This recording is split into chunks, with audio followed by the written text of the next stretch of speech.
Uhali gani mwanafamilia, na natumai ubuheri wa afya tele kabisa. Nikukumbushe kwa yule ambaye ni mara yake ya kwanza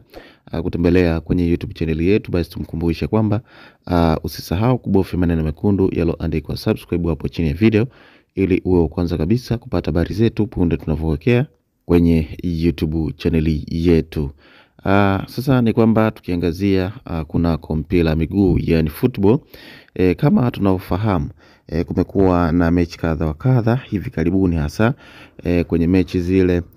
za CAF World Cup qualifier, yani mechi za kufuzu kombe la dunia, hasa mechi za timu za taifa. Sasa ni kwamba mchezaji wa Yanga, namzungumzia Pacome Zouzoua, imekuwa kwake nuru kwa mara kwanza kujumuishwa kwenye kikosi cha kwanza cha Ivory Coast au Cote d'Ivoire kwenye mchezo huo wa World Cup qualifier, na imekuwa kama ni sehemu ambayo naweza kusema kwamba kwake, hasa kwa Pacome Zouzoua, imekuwa na faida kwake, kwani inazidi kumuongezea value au thamani kwenye career yake ya football. Sasa ni kwamba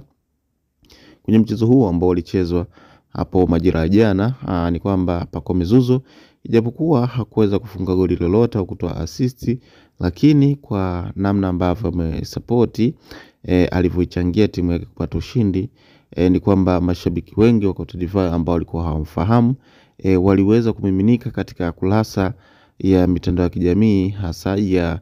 timu ya taifa Ivory Coast, na kulitamka au kumzungumzia au kumjadili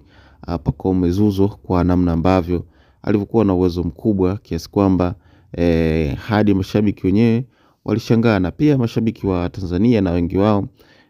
wamejumuishwa kama ni mashabiki wa Young Africans, wameonekana kwenda kutoa pongezi kwenye peji mbalimbali za timu ya Ivory Coast au Cote d'Ivoire,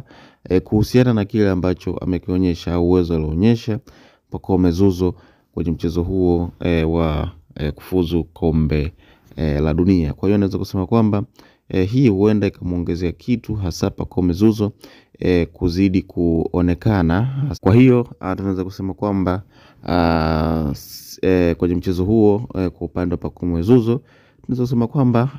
ilikuwa ni siku nzuri sana kwake, kwani kile ambacho wachezaji wengi huwa wanakitamani pale wanapokuwa wameitwa kwenye timu zao za taifa, basi kimetokea kwa upande wake, yani kwa Pacome Zouzoua, kwa namna ambavyo ameonyesha uwezo wake na kupokelewa, hasa kwa wale mashabiki na wadau mbalimbali ambao walikuwa wanafuatilia mechi hiyo. Kwa hiyo naweza kusema kwamba Pacome Zouzoua tayari ameshajiwekea katika sehemu ya kutazamwa zaidi, au kama ni vilabu, basi huenda kwa vilabu ambavyo vilikuwa vimfahamu hasa vya Afrika vikaweza kumfuatilia kwa kina, hasa namna ambavyo alivyokuwa na uwezo hasa katika timu yake ya taifa, na pia ataweza kurelate na kile ambacho anakifanya kwenye klabu yake ambayo anachezea hivi sasa, ambayo ni klabu ya Young Africans. Kwa hiyo mwanafamilia, niendelee kukukumbusha kwamba usisahau kubofya maneno mekundu yaliyoandikwa subscribe.